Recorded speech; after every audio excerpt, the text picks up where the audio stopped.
All right, welcome to Power of Play, where we're going to talk about the power of play and ambitions and what those two things have to do with each other.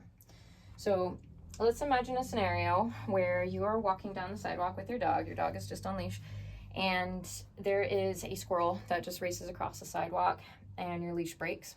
The stars have aligned for this one. The squirrel makes it across the road safely. Happy ending for the squirrel.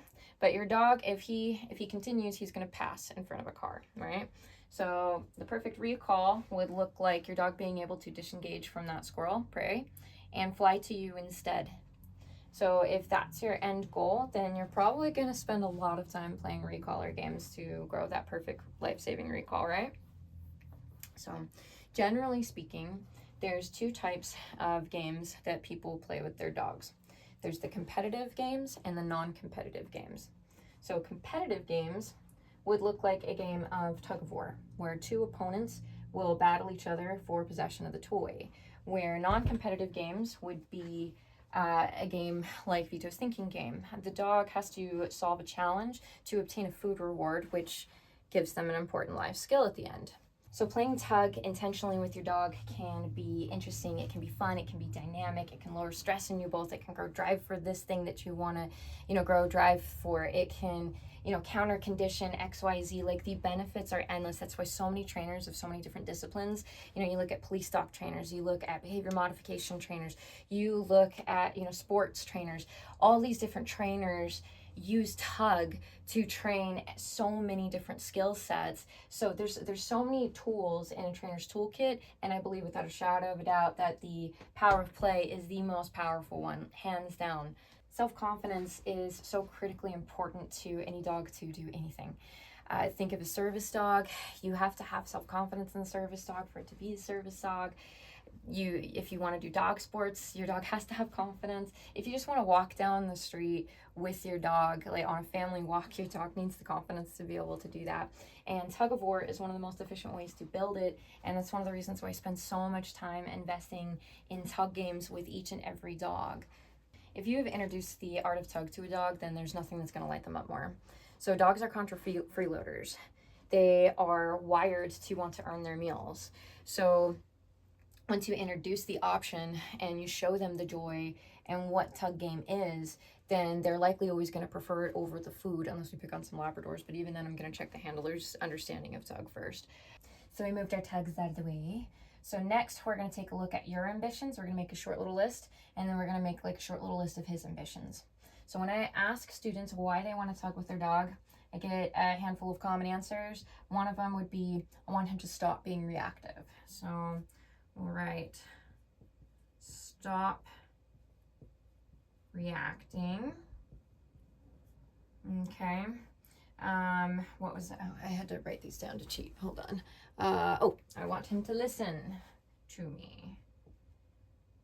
I'm just gonna, this is a small board. Listen to me. Another one I hear is I want to title him. What is another one? I want to build drive. Build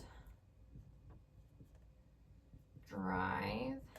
And then another one I hear a lot is I want him to be tired. Okay. What I don't hear often is I want to play with my dog.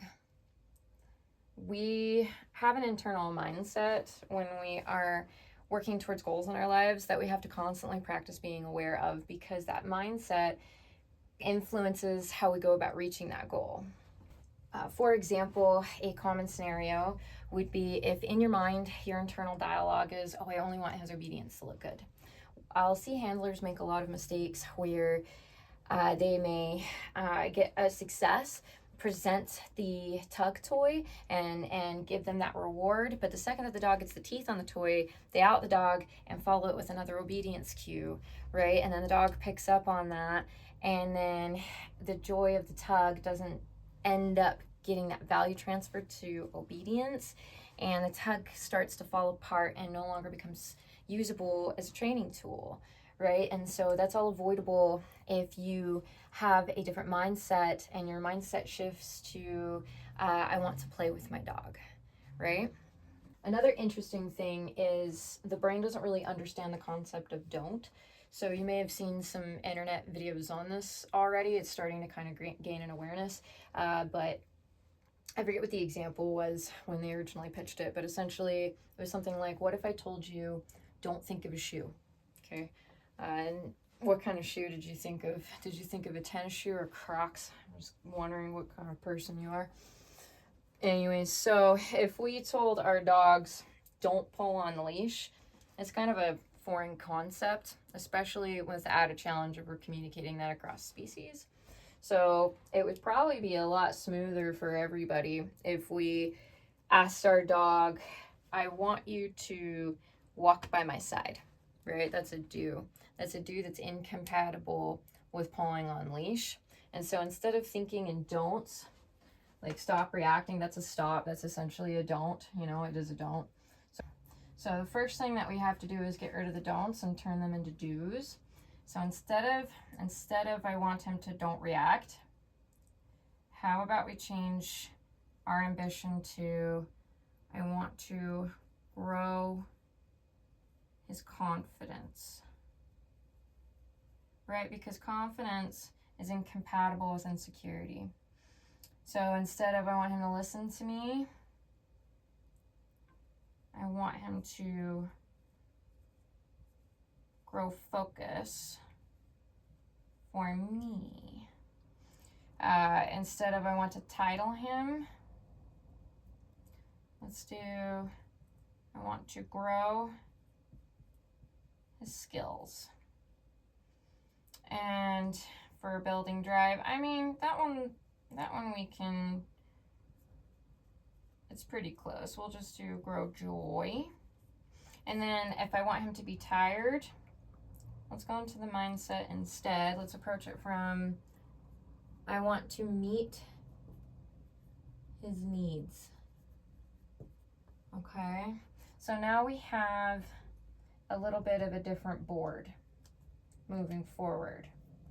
So we can never know what a dog is thinking, but we can give some good educated guesses.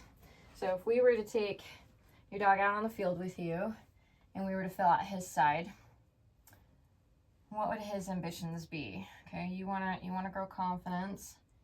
He might say, I want to play with you. Okay? So you go out in the field and you want him to grow focus for you. We ask your dog.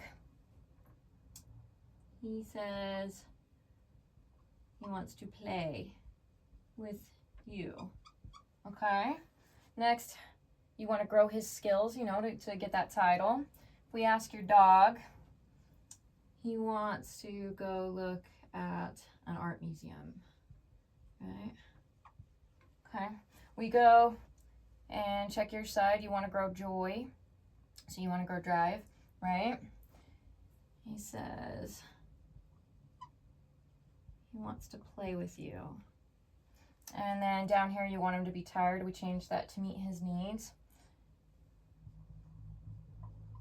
He says he wants to play dinosaur. Okay. So now we have his ambitions and your ambitions. To truly tap into the power of play and to get our dog's wants to align with our wants, we also need to align with what their wants are, right? So instead of that internal dialogue of, oh, I can't have you barking and lunging on leash, like that's a lot of pressure, right? So instead, if we take a leaf out of their book, okay, erase that, and we go out saying, I want to play confidence building games with you.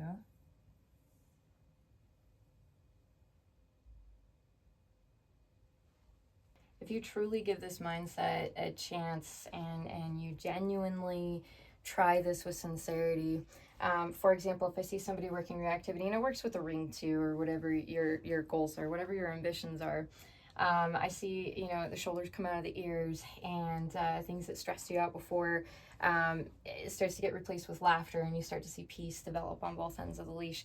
Failure is inevitable, so if you come from a positive place, when failure happens, it's a lot easier to fail forward.